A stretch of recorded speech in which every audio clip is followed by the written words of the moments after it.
Uh, Dreger starting, and then O'Connor halfway through the game. Closely have you watched those guys, the backup goalies, backup thing, and presumably you don't think goalies would start. How closely do you watch that? Oh, very closely. The minute one of your guys is injured, somebody's coming up, and you want to make sure you're bringing up the right guy. Right now, both are doing well in practice. Obviously, the issue we encountered was that O'Connor got injured at the beginning of rookie camp. So that's too bad because he was looking good in practice, and we're looking to give him some more ice time now. Yeah, manager Carlson's minutes this season, given that he's played so much hockey already, or not a lot, but you know what I mean, early start to the season in 7 World Cup games, you're going to be concerned a little bit about wearing him out as the season progresses towards the end of it, down the stretch in the playoffs? No. First of all, that guy's a machine. He's very in shape. He's trained more than ever, and actually, what he has now more than anybody on our team, he's got game shape. And you get some teams that have 6 guys like that on their team, so it's kind of an advantage when you start the season. And over the span of X amount of months, I mean, like any player, you want to manage him, and so he has energy to help us win games. But certainly not right now at the beginning of the season. I'm going to be worrying about the month of February and how he's going to be then. I think right now for us is he's getting rest. He's not here today. He wanted to be here yesterday to make sure that he showed that he was there. He knew that I was going to have a meeting with the split. Basically, we're splitting. It was the first day that we split the group in 2, and so we did have a team meeting. We had I was on the ice for the first time, so he knew that. So he wanted to be there. So I was quite impressed by him as a leader. And obviously, we're not going to play him on a back-to-back on Monday and Tuesday. So we'll see. He'll get 1, 2 games, maybe 3, if that's what he feels. I think that he needs right now. But right now, he doesn't need games in terms of shape.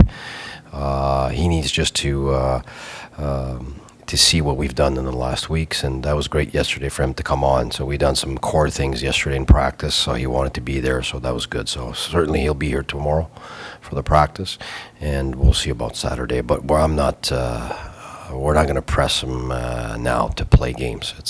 He's had enough games. It's more about catching up to what the others have had in meetings and on ice practice. So I mean, he'll catch up to that pretty quick. Every season he's among the league leaders in minutes played. This will be no exception, likely. Well, your top players are always in the top minutes in the league, so whether it's here or somewhere else. So we're not expecting any different. But the way we want to run our team, and it's not concerning Eric, it's concerning anybody. I'd rather have players often on the ice rather than long, because then you're able to have a high pace and maintain that high pace. Will he be often on the ice? Of course. Will he be sometimes longer? Well, it depends. You can have a power play where you've been in the zone for a minute and a half. You're not going to ask the player in the middle of an ozone power play to just take off and come back to the bench. Absolutely not. But I mean, he's a top player, so he gets top minutes. But like everybody else, we definitely want to manage it. But it's not about Eric. It's just we want to manage all our players the same way in terms of, because we want high pace. We want a high pace team, and the only way to have a high pace team is to have the energy to do that. So whether it's Kyle Turris or Faneuf or anybody, you got to manage your minutes. But it has nothing to do with Carlson himself. Do you want to get somebody more involved in the power play time? Because it wasn't really uncommon to see him play maybe the full 2 minutes in the power play last year, or very close to it. Do you want to sort of spread that around a little bit more with like a Cecil or Wideman or somebody? Well, the one thing you want to do is, you got a bazooka in your hands. You don't want to keep him on the bench either. To go there with the pistol, I'll go for the bazooka a little longer.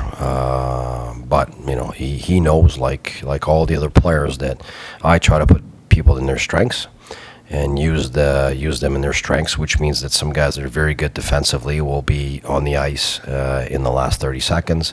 A guy like Kelly was brought in for that. We'll have Hoffman, who's going to have more offensive responsibilities than he will in the defensive moments of the game. Eric can do both, so obviously you're going to see him often, but we're not asking him to stay 2 minutes on the ice. No, I mean, it'll happen because they're in the ozone for 2 minutes, but the rest of the time, I'd rather him play normal minutes, but more often. You have additional Broussard and Ryan. Sorry? Additional Broussard and Ryan today. Right now, I've got different people, but Pumple will play with Broussard and Ryan. We've played him a lot. We've watched him a lot, obviously, because we know what the situation is. He's definitely a player we're looking at. We've had Verone, who played a terrific game in Halifax, 2 goals, 2 assists, so he's in the lineup also. We'll have him with start the game with Turris and Hoffman, and we got Zingle also. So we'll have him with Pajot and Pyatt, and Blunden. We'll have him with Kelly and Paul. I'm assuming you grew up a Habs fan. Is it still special to go back and Don't assume anything. coach there? Sorry? Is it a big deal to go back and coach there, even if it is an exhibition? Well, it's exciting like any other game, but I'm going back to the organization that started me. So I owe them my first professional contract as a coach, being coach of the Bulldogs, and I was in the organization, so I was there for training camp with them. So I'm familiar with the building and the facilities and the people that are working there. So I guess that makes it special. But I mean, we're going there to win. It's the color of the jersey doesn't really matter to me. We just want to win. Uncle is set to play his 3rd game. Have you liked what you've seen so far, and maybe what more would you like to see from him? No, we like what we see. I mean, right now, for me, what's important, can the guys keep up the pace at an NHL level? So the more we move on, the more there's NHL players in the lineup.